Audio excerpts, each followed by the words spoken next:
My next definition is, gentlemen, average velocity.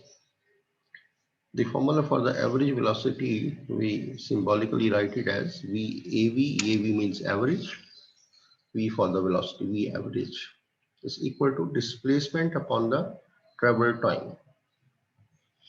So this is the formula for the displacement, delta S upon delta T, and the value of delta S is F of T plus delta T minus Ft divided by delta T, okay? Travel time, that is delta T. You see, the difference of these two times is delta T.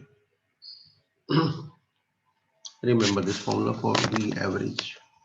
Then is velocity. This is the average velocity.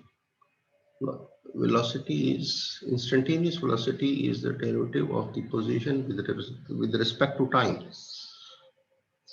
Okay. So we now take the limiting case, and that becomes your derivative in one way. The velocity is the derivative of the position with respect to time, right? The Vt, velocity, we differentiate S with respect to t.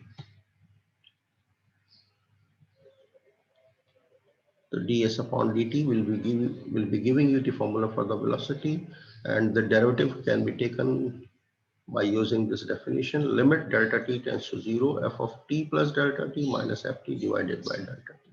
And in this case, we are taking the limit as delta t is approaching 0. This is as good as h you had been studying in the previous formulas.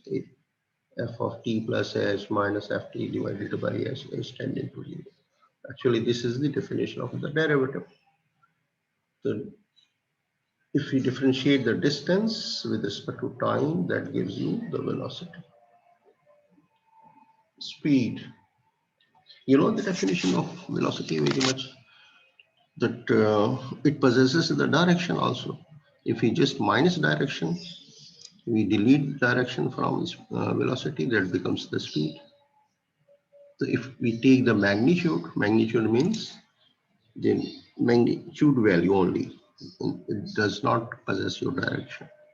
The speed is the absolute value of the velocity. In absolute value, direction is abolished, no more taken. So speed is actually the absolute value of velocity. Absolute value लेंगे तो ds upon dt का magnitude आ जाएगा, ठीक है? यहाँ पे direction नहीं होगी. Acceleration क्या होता है? Acceleration is the derivative of the velocity with respect to time. तो देखिए distance को differentiate करेंगे with respect to time, it will become the velocity. And if we differentiate velocity again with respect to time, it will become the acceleration. Okay, acceleration is derivative of the velocity or second derivative of the distance with respect to time. And if I differentiate it once more, so it will become the jerk. The word you will be using for it is jerk. ये देखिए at the right top corner, यहाँ पे ये jerk. Jerk is the derivative of acceleration, dA upon dt. Acceleration का derivative. ये second derivative of velocity. ये third derivative of the distance. सही है? ये देख लीजिए. This is called the jerk. और उससे कहा जाए ना find the jerk. Okay. This is exercise on page 153 of your book. Exercise 3.4. Exercise 1 to 6 gives the position s of f of t. एक function होगा. S represents the distance, and it is given as a function of t of a body moving in a coordinate line. एक coordinate line पे चल रही है with s in meters and t in seconds. देखिए पहली question है आपका, इसमें 3-4 पार्ट्स होंगे या ज्यादा पार्ट्स होंगे, बट सब में आपने यही कुछ करना है. इस one of the important questions, ध्यान से सुन लीजिए और समझ लीजिए. क्या आपको मालूम करना है? Find the body's displacement and average velocity for the given time interval. Her question का अलग अलग टाइम इंटरवल है, हर एक का अलग अलग फंक्शन होगा. ये वाला बी पार्ट.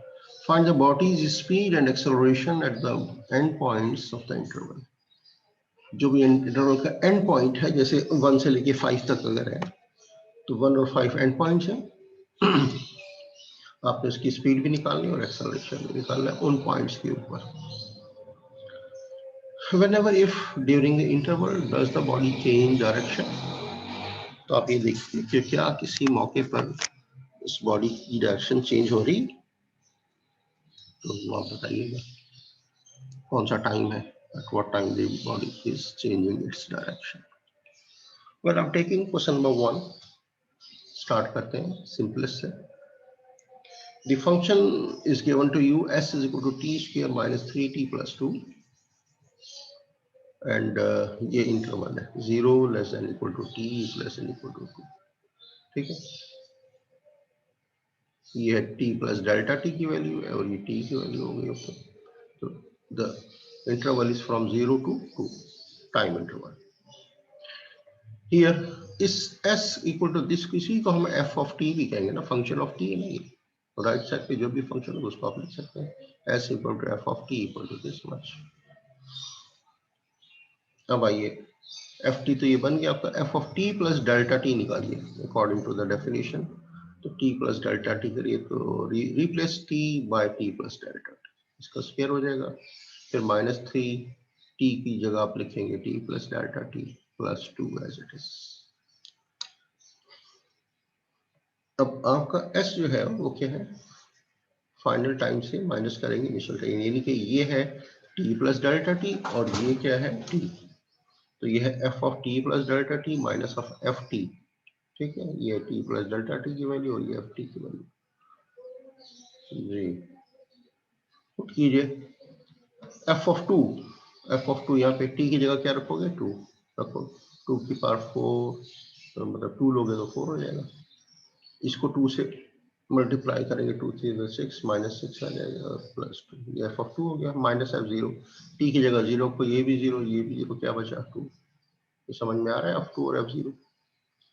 आंसर आपके पास क्या बचा, ये तो 0 हो गया सारा और ये माइनस 2 बच गया। Distance minus 2 metres. ठीक है ना, बॉडी इज पहला होता है body is displacement, displacement is minus, इसकी डायरेक्शन चेंज हुई होगी, ये है minus 2 metres. That's it, this is the displacement the body is covering and the average velocity. अब देखो वी एवरेज का फॉर्मूला ये आपके सामने लिखा हुआ है ना, डिस्प्लेसमेंट के बाद एवरेज वेलोसिटी का ये फार्मूला है, V average delta S upon delta T, ये फार्मूला है F of T plus delta T minus F of T upon delta T, formula है। पुट कीजिए F T plus delta T, ये second वाली चीज है, ये तो हो गई 0, ये ऊपर वाला हिस्सा तो आपने कैलकुलेट कर रखा है ना माइनस 2 डेल्टा टी, इन दोनों के दरमियान डिफरेंस क्या है, फाइनल माइनस इनिशियल, ये होगा डेल्टा टी। अच्छा, डेल्टा टी कैसे निकलेगा, final time minus the initial time, that is your 2, delta t is 2।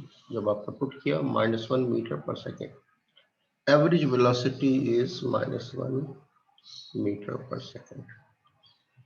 In the B part speed and acceleration आपको निकालना है at the end points of the interval. चलिए जी, स्पीड का formula होता है v ds अपॉन dt होता है, ये आ जाएगा 2t माइनस 3, इसका मैग्नीट्यूड। चले एट t इक्वल टू 0 पे इवेलुएट कीजिए स्पीड -3 मीटर, कैसे, टी 0 रख दिया आपने तो -3 metre per second, this is speed. अच्छा, स्पीड कैसे निकलेगी, इसका मैग्नीट्यूड ले लें, तो -3 का जब मैग्नीट्यूड लेंगे तो 3 मीटर पर सेकेंड। सर इसमें जो है हाँ, मतलब हमें यूनिट लिखना जरूरी होगा?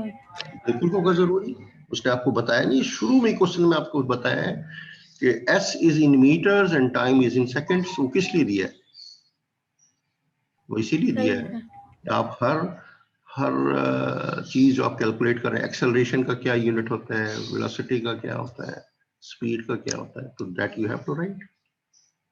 फिजिक्स तो पढ़ी हुई है ना सबने, फिजिक्स ना भी पढ़ी हो, इवन मैथमेटिक्स में भी सवाल होता जी सर, जी सर। है। देखो ना, डिस्टेंस है तो मीटर में आ गया, वेलोसिटी है तो मीटर पर सेकंड हो गया, एक्सेलरेशन है तो मीटर पर सेकंड स्क्वायर होगा। सब चीज तो बहुत 9th और मैट्रिक में 50 दफा बताई जाती है। जी एक्सेलरेशन लगाएं। अब इसी फंक्शन v को हम एक दफा और डिफरेंशिएट कर देंगे तो एक्सेलरेशन आएगा dv/dt लीजिए तो यहाँ से सिर्फ 2 बचेगा, ठीक है, 3 भी 0 हो जाएगा। तो 2 मीटर पर सेकंड स्क्वायर, देखें मीटर पर सेकंड स्क्वायर होता है the unit for acceleration, metre per second होता है फॉर द स्पीड या velocity, metre per second, average velocity हो या नॉर्मल वेलोसिटी हो, मीटर पर सेकंड। आगे चलिए, ये तो था ना इनिशियल उस पे, और फाइनल टाइम जो है 2, अब 2 रख लें तो स्पीड क्या होगी, टी को 2 रख लें, 4 - 1 मीटर पर सेकंड, एक्सेलरेशन जो रहेगा, एक्सेलरेशन 2 है, इसमें टी आ ही नहीं रहा तो इट विल रिमेन 2। और आखिरी देखिए टर्निंग, सर ये जो आपने स्पीड वाला बॉक्स बनाया है ये प्लीज रिपीट कर दें दोबारा। कौन सा, ये स्पीड स्पीड वाला जो बॉक्स है ना ऊपर। आप मेरा कर्सर देख रहे हैं, ये वाला, नहीं सर इसके ऊपर वाला ये वाला B1, जी जी जी जी। स्पीड वेलोसिटी का मैग्नीट्यूड ले लो, वो स्पीड हो जाएगा। जो वेलोसिटी है इसकी एब्सोल्यूट वैल्यू ले ले, एब्सोल्यूट वैल्यू क्या होती है, माइनस प्लस में बन जाता है, और क्या है कि नहीं, अच्छा सही सही। एब्सोल्यूट वैल्यू क्या होती है, माइनस का प्लस हो जाएगा, जी सर। यानी -3 का मैग्नीट्यूड क्या होता है,